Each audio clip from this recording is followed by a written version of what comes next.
We spoke a few months ago, and you had recommended a few stocks that you like. We'll talk about those again this time and revisit your call.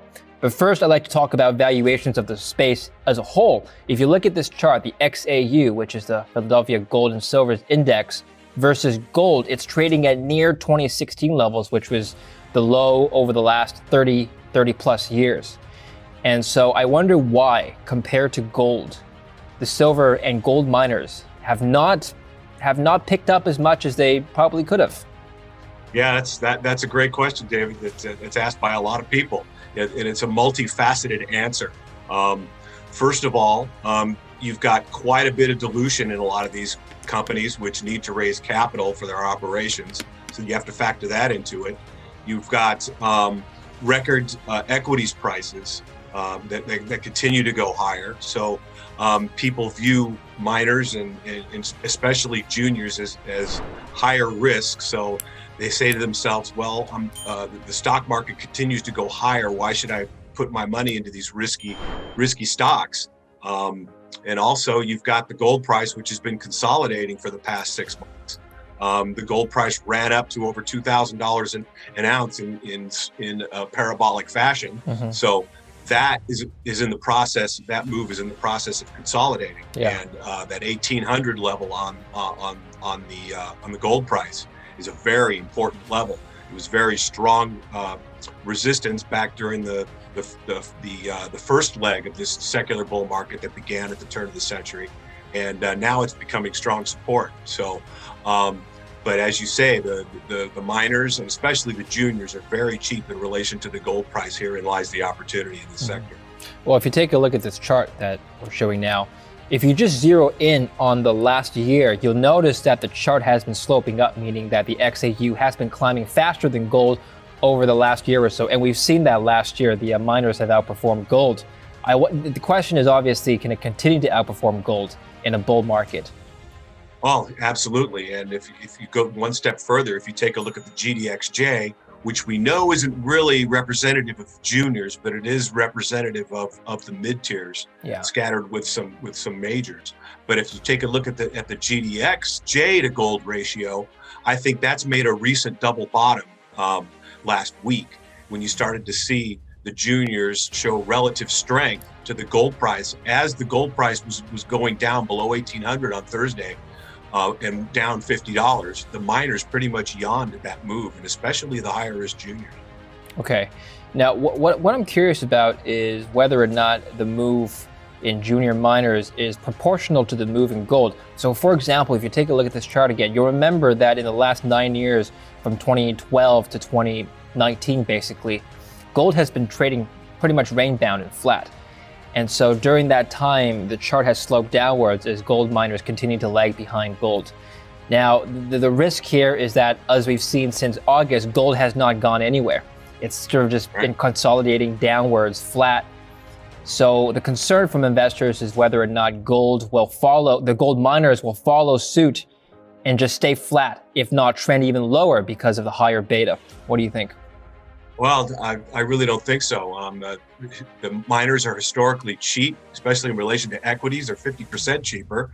If you go by John Hathaway's figures on Kitco a few weeks ago, and the miners are even cheaper. But what's even more bullish is the fact that these juniors, they've all been cashed up now. And that's another reason for them lagging, was the dilution that it cost them to cash up. So a lot of these private placements became free trading recently, and now they've been factored in to the price and the sector. So a lot of these companies that are de-risking high margin projects with great management teams in top tier jurisdictions are presenting really good value. So David, you brought up a good point, which is comparing the juniors to the broad equities index. So if you look at the S&P 500 index, for example, the trailing 12-month PE ratio is at very high levels, close to 2007 levels. And so my question is, why is the gold mining sector so cheap, especially if you consider that last year there was so much more interest from generalist investors following the surge in gold prices? Remember, it was relatively easier for miners to raise capital in 2020. Well, I think a lot of the answer lies in your question and what I touched on before. this is a very small sector, and people consider it very risky. The mining stock's very risky, especially juniors. And if they're gonna continue to make money in a rising equity market, they figure, why should I put my investment into these risky juniors, these risky gold miners? Right. I think this is a big reason why they remain undervalued, and also the fact that a lot of other sectors are kind of stealing gold's thunder here, as Bitcoin is one. But like I said, this consolidation process has lasted long enough. It's gone on in time and price close to historic numbers. So it's a really good idea if you're a contrarian, and to make money in this sector, you have to be a contrarian. Okay. You have to buy when these things are really cheap, like right now, and then take some profits on the table when they become expensive, like they did in August when the gold price got to $2,089. Well, let me posit this contrarian viewpoint to you, and I'd like to see your response to this. Perhaps it's not, if you just take a look at the XAU to gold ratio chart again, perhaps it's not the fact that gold and silver miners are undervalued. Maybe they're fairly valued. It's just that gold is too expensive right now. Oh, that's a good question. But if you take a look at the macro situation going on right now, I don't believe that at all. I've never seen a more bullish environment for the gold price that we see right now. Okay. We've got a Fed balance sheet that's going over $7 trillion now. We've got new President Biden is about to pass this $1.9 trillion stimulus package that looks like all systems are go on it. We've got a Federal Reserve that continues to stimulate the economy with quantitative easing. So, and we continue to see people losing faith in all central bank currencies. The gold price is rising in all currencies, and that looks set to continue. Yeah, maybe what we need is for the Wall Street Bet Group to push up stocks like they did with GME and AMC. Well, I'd much rather see gold, especially the silver price, go up on its macro fundamentals as opposed to somebody trying to manipulate the price higher or lower. As far as I'm concerned, it was nice to see that fail at the strong resistance at $30 in the silver price, because, like I said, I'd much rather see it go up onto fundamentals, nice and slow and steady. Because once you have a blow off top in a commodity, and especially silver, it's going to ruin that market for quite some time. I mean, when the Hunt brothers were successfully manipulating the silver market back in 1979, they ran it up to $150 an ounce in nominal terms, and that pretty much ruined the silver market for over 20 years. You use the word successfully ran it up. Why did you stress that they successfully did it? Are you suggesting this attempt had failed? Yes, I believe it has. I believe it has, and okay. Because and what was the difference? What was the difference between the 80 and 1980 and now? A big one was the margin requirement. The rules were not in place at the COMEX at the time, and they put the rules in place afterwards. So what happened this past Monday when the silver price was ran up to over $30 on huge volume? Right after the COMEX closed, the CME came out and raised margin requirements 18%. So that raised you had to put $16,500 as opposed to $14,000 for a silver contract. That's quite a big raise. So that knocked the price down. Okay. Now I brought up Wall Street Bets and the silver squeeze. Well, first of all, the Wall Street Bets community has denied that they were involved in the short squeeze for silver. Let's just set the record straight on that. So they've come out and denied any involvement there. But regardless, we have seen silver stocks move up a lot last week on the squeeze. We don't know who's been pushing it up, but if you look at things like Wheaton Precious Metals, Kootenai Silver, CEO I interviewed, a lot of these silver stocks are shot up, and of course they came back down subsequently as silver, flatlined. So I do think that if there is an attempt to squeeze up the silver market, the miners are the way to play it, not the bullion market. Absolutely, I couldn't agree more.